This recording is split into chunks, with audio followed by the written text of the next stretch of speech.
it is 6:00. It is time once again to talk some basketball. The NBA returns on this Thursday. Brendan Glasheen with Matt Moore and Dan Titus. He makes his triumphant return to Heat Check. Everything you need to know to get smart about tonight's 7-game NBA slate. This is Heat Check. It is sponsored by BetMGM. Best bets, player props, what the public might be on tonight, what we suspect the public will be on tonight. That's all coming up. Everything we discuss on this show, the picks, the data, all of it, available in the award-winning Action Network app. We figured, let's return to our roots and what makes this show great.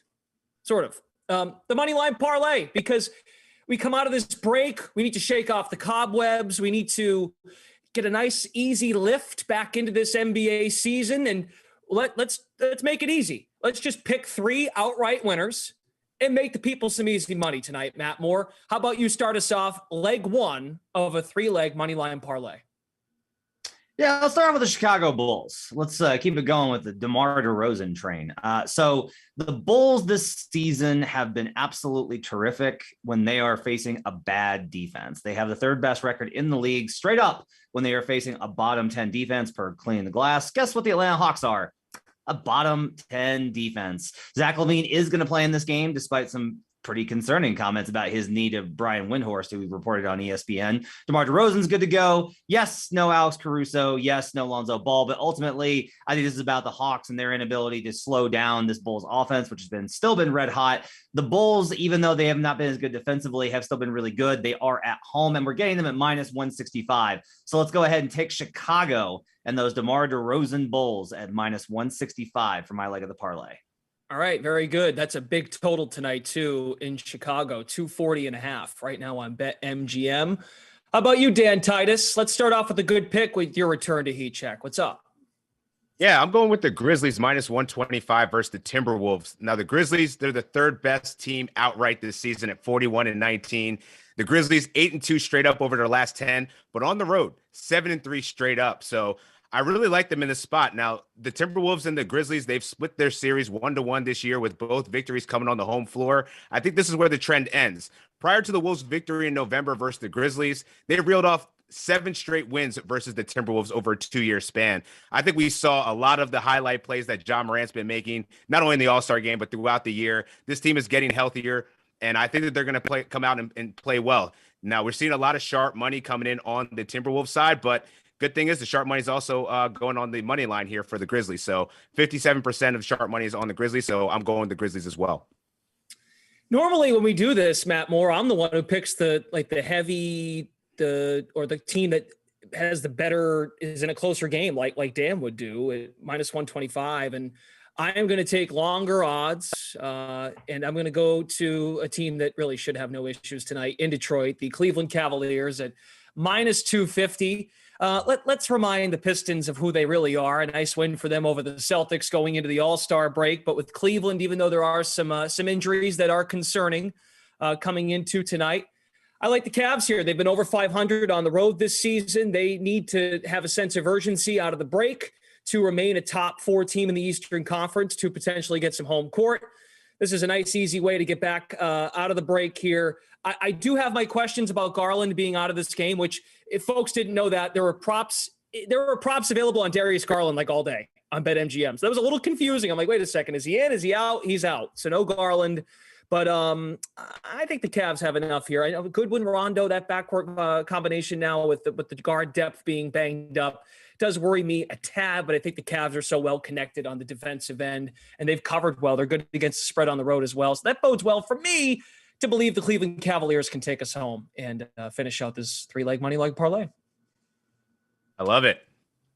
I'm concerned. I'll just say that. The Cavaliers without Darius Garland scare me, just scare the crap out of me. But Brendan's been really good at these money line parlays. I have more faith in Brendan than I do in the Cavs without Garland. So I will go ahead and say that we can trust you on this one. You're right that they could probably get it done anyway, but Saddiq Bey has been really good for the Pistons lately. That's the only thing that makes me a little bit nervous. Yeah, and I'm wondering too. Go ahead, Dan. Go ahead. Yeah. No, I was just going to say, and to support Matt's, John Collins is going to be out tonight, so that certainly helps for the Chicago Bulls there.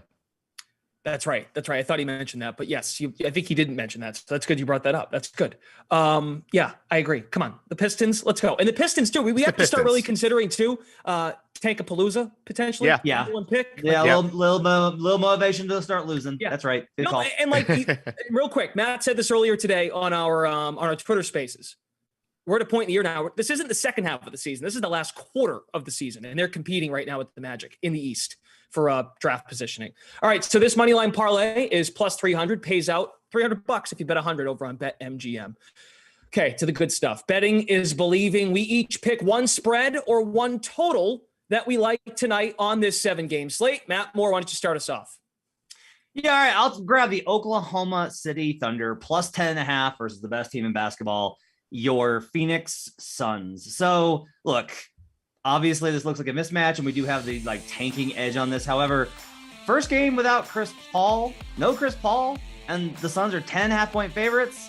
All right, but the Thunder are really bad and the Suns are really good. True. However, OKC this season is 12-5 against the spread as a double-digit dog. They are 12-5 ATS this season when they're 10 points or more as a dog. So look, they've just been really good in this spot. The Thunder are a disciplined, well-coached team under Mike Daigneault. They know how to play. No Chris Paul.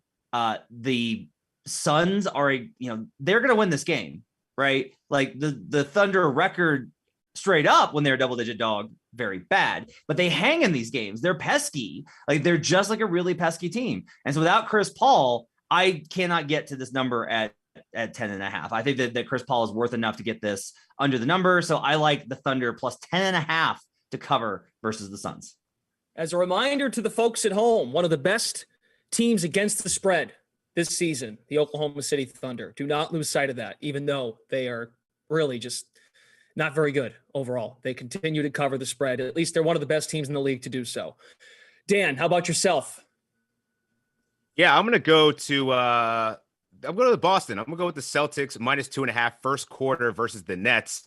I mean, seriously, where's Brooklyn at? We got Patty Mills, Seth Curry, Andre Drummond, Kessler Edwards. Like, this is where we're going with the Brooklyn Nets right now without their 3 stars in the lineup. Sign me up for all of the Boston Celtics shares right now. We already got a glimpse of what this matchup's going to look like on February 8th, where the Celtics jumped out to a 35-16 first quarter lead and didn't look back. They wound up winning 121-96. So this is a Celtics team, and I know Matt Morris talked about it a lot on Buckets. He's expecting the regression to come. It's not happening tonight on Thursday because this team is just outmatching the Brooklyn Nets. You got Derek White, you got Marcus Smart and Robert Williams both returning to the lineup. Good luck, Brooklyn. You're going to need it. This Celtics team has been reeling off wins 8-2 first quarter against the spread in their last 10 games, 7-3 on the road. So yeah, I gotta back the Celtics here. 82.9 defensive rating over their last 10 in the first quarter. That is by far the widest margin on the defensive rating there. So got to go with Brooklyn or with the Boston Celtics here. Minus 2.5 first quarter, Matt Moore. So it's one thing to say the regression will come over the course of a 48-minute game or a stretch of games, but how about first quarter? What is your thought on Dan's bet? I like it. I think the only thing that makes me a little bit nervous, I think that the Nets are being a little underrated by the market based off of adding Seth Curry and Andre Drummond. Like, I just think that those guys are good. I think they add value. Drummond's good? Oh, okay. Wow. Whoa. Let's be okay. All right. Fair. Good? Fair, Dan Titus. Okay. Fair. Okay. That's a fair point. Andre Drummond is good relative to the other extremely expired products that they have in their refrigerator in the defensive front court. Agreed. Right? So, like, LaMarcus Aldridge, who's out right now, Blake Griffin, who's toast. Yeah. Like, they need, like, a big man that can just rebound and block some shots. Fair. So, all of those kind of things are in play. I think I am a little bit nervous about it, but I like the fact that he's got the 8-2 first quarter in the last 10 on the road, 7-3 overall. Like, that's a pretty good spot. The Celtics starters should be able to get the advantage here. I think the bench is maybe the concern, but the Celtics have been so good with Tatum. I like this one, taking it on the first quarter line and staying away from the full game. As long as they don't sleepwalk, Dan, I think you're okay. As long as they don't sleepwalk here out of the gate. And look, really, let's be fair. Any stat last 10 games on Boston, you're going to find a good one, right? But I think it's going to look favorable. coming out of the chute, and they've been good against teams in the East, particularly Brooklyn and Philadelphia. Some very lopsided wins. I don't necessarily think we're getting that way. Maybe Steve Nash, who, by the way, just said he thinks they have been the best defensive team in the NBA in 2022, the Boston Celtics. Maybe there's a bit of an edge coming out of there after getting blown out just a few weeks ago. I will go to a team we've already discussed. One of the first thoughts of the day when I saw this up, I didn't overthink it. Chicago Bulls at home against the Atlanta Hawks, -3.5. Don't overthink this one. Chicago's got the number one record against the spread when they're home this season, 21-10. They've already beaten the Atlanta Hawks. I went back and looked. They've had full strength lineups in these games. Capella played, Trae Young played, their core pieces, 2 double-digit wins for the Chicago Bulls and a home and home against both of those teams.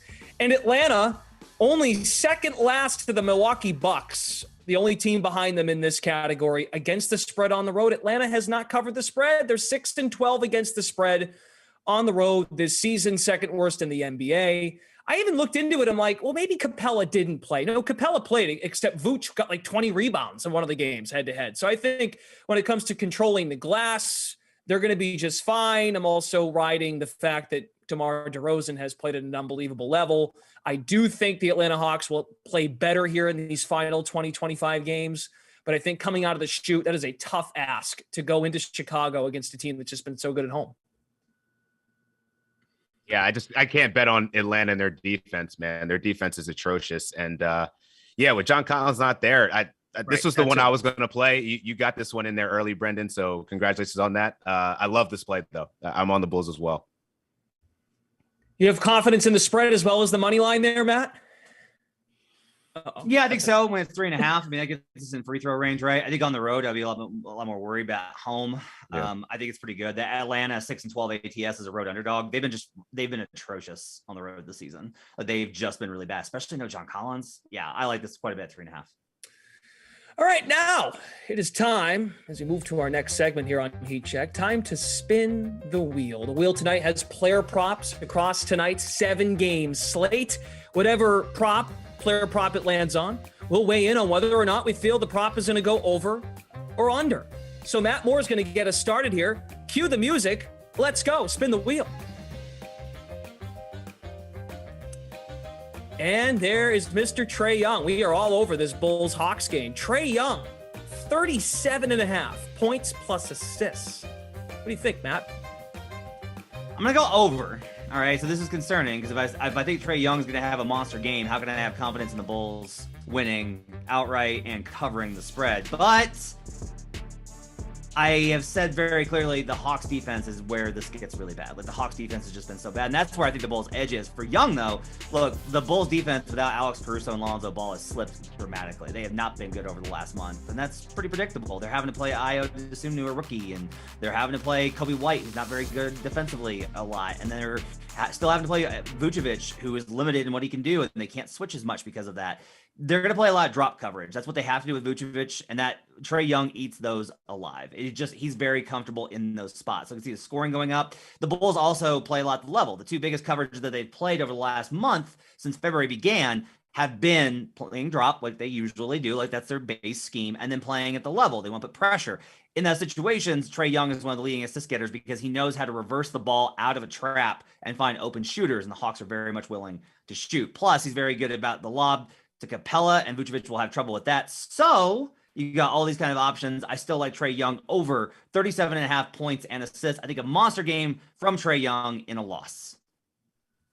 Okay, very good. Let's go to Dan Titus now. Let's spin the wheel for Dan, please.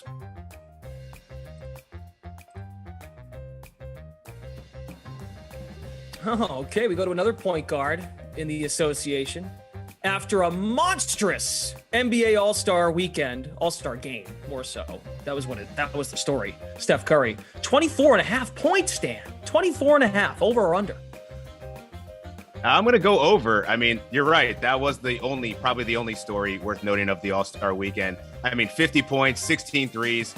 Man, we get to ride the hot hand. I'm all for it. He's facing a Portland Trailblazers team that prior to the All-Star break surrendered 30 points per game to the point guard position. He scored over 24.5 points in 4 straight prior to the All-Star break, but he averages 28 points per game versus the Portland Trailblazers in his career. He's gone over this line in 7 of his last 8 contests versus the Trailblazers. And he dropped 32 on him in the first game that they played this season. Second game, he followed that up with 22, but he did shoot poorly.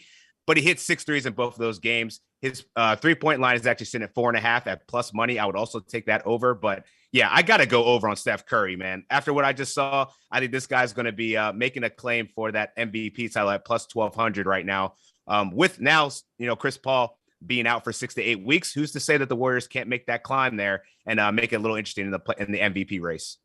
Let me ask a follow-up question to both of you, because we're going to get to that point in the year where we're going to see guys play a team for a second, third, fourth time, more so in divisional matchups, right? So we're going to get to that point in the season. How much impact, and you just did it, right? And I'm not knocking you for it. I'm just curious. Sure. Because the general bettor might think, oh, he did this, this, and this against this team earlier this season. How much of that weighs into a decision like this?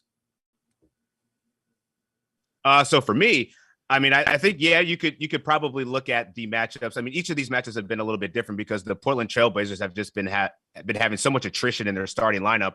I mean, right now they only really have Anthony Simons there, and Yusuf Nurkic is going to be out. So I mean, that's going to be a different game plan and strategy for the Portland Trailblazers when they don't have their interior front man.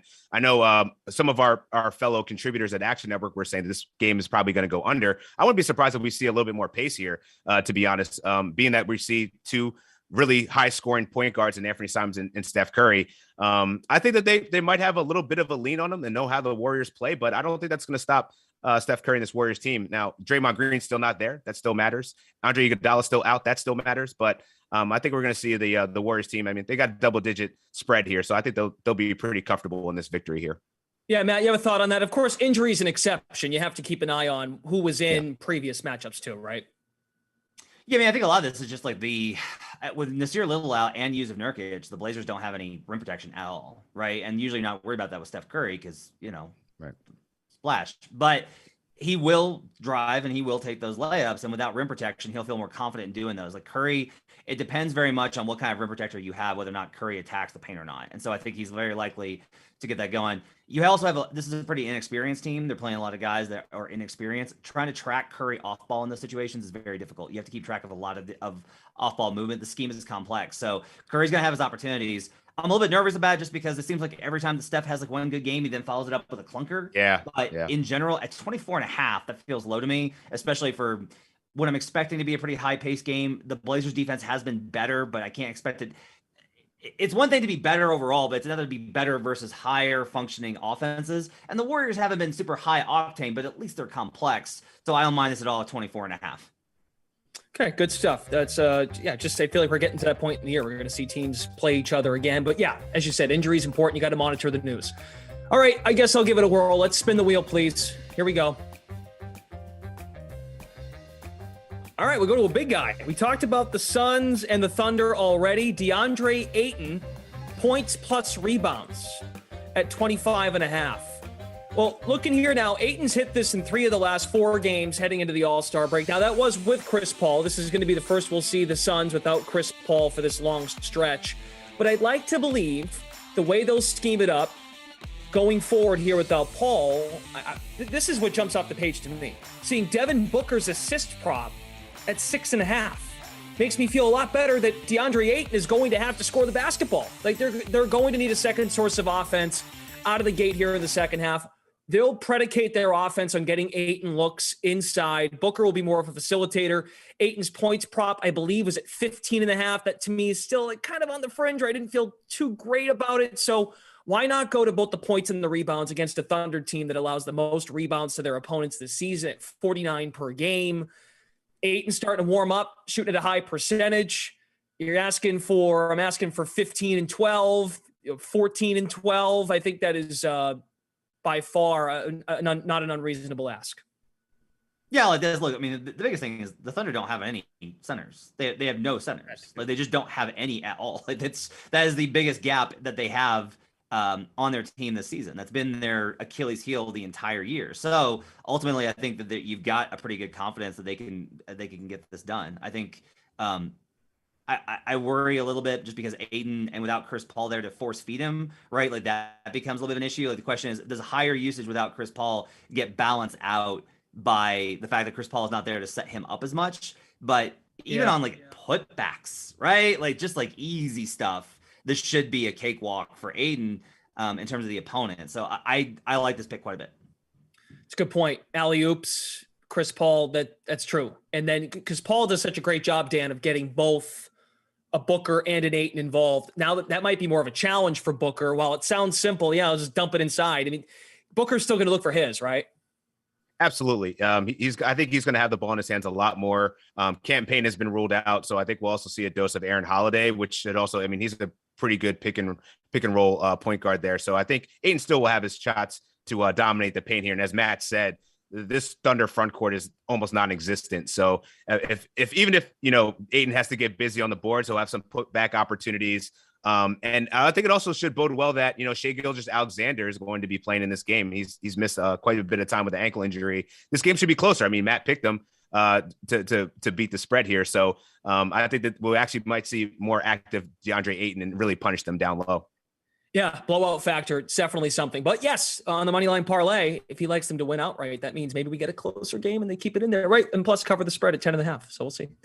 All right, final segment. It's the old axiom in betting, fading the public because you guys don't know much. Well, I'll put it to you nicer. You're coming out of the All-Star break. We are too, but we're just trying to help, like we're coming out of the break and trying to ease back into the season, and you took some time off. You're betting other sports. So here we are. It's the NBA, right? So let's help you. We're going to prove it to you. We asked you on Twitter earlier this afternoon over on Action Network HQ. DeMar DeRozan has gone over his points prop in 10 straight games. Tonight, his prop is at 28.5. And we asked, will he go over or under that total? DeMar DeRozan. How do we feel about DeMar DeRozan tonight going over this prop? I'm just trying to get the percentages. My fault. I should have had this earlier on the show. Let me just find it really quickly here. Unless someone else has it. My bad. I misplaced my location of the. There it is. 72%. Thank you. Sorry about that. 72% of the people think he will go over. What do you think, Matt Moore? Is he going to go over? That's a big number. 3/4. Gotta go over, right? Like gotta go over. The whole cap on this game that we've talked about is that the Atlanta defense is bad. That's our entire setup here. We got the Bulls money line. We've got the Bulls covering the spread, and a lot of it's based off of the fact that the Hawks are a really bad defensive team. I'll also say this. Look, DeRozan is obviously the master of the mid-range, and he gets to his spots very easily. The Hawks don't have a perimeter defender that can really hang with him and get into his space. That's a huge problem for them trying to slow him down. You have to be able to disrupt him, but on top of that, they don't switch as much as you would think that a team like the Hawks would, and that's what Clint Capella was really good at. They play drop now, and without Collins as a help guy, they're going to have an even easier time of him picking out which guy he wants to attack and pick and roll. DeRozan will get to his spots very easily. He's been so efficient. I don't think there's any reason to think that he's going to suddenly have an off night. He's going to have the usage with it, Caruso and Ball out, even with Levine back, and Levine's going to have to take it easy with the knee. I have to go over here. I'm with the people, man. Let's go over on DeMar. Since February 1, Dan Titus, he's gone under this number just once, and it was 28. And he's coming off a high of assisting LeBron James in the game winner in the All-Star break. And LeBron had it's a big praise for DeMar DeRozan, so he's got to be feeling pretty good about himself right now. Absolutely. I mean, DeMar, he's put up 35 points in 7 straight games. So 28.5 to me. I'm going over. I got to ride with the public here. And he actually could enter rare territory here. If he gets 35 tonight, he could join Wilt Chamberlain, Elgin Baylor, Michael Jordan, Kobe Bryant, James Harden, and LeBron James as only the 8th person to do over 35 points in 8 straight games. So if you guys like escalator props, shout to Brandon Anderson and Joe DeLira. They do a bunch of them. Being that this is at 28.5, I'm sure you can get really good odds at 35. Might as well sprinkle something on it. He's going to blow through this. As Matt said, this Atlanta defense can't touch him. He's going to abuse him on the mid-range and do whatever he wants. So, yeah, I love DeMar DeRozan over 20.5 here.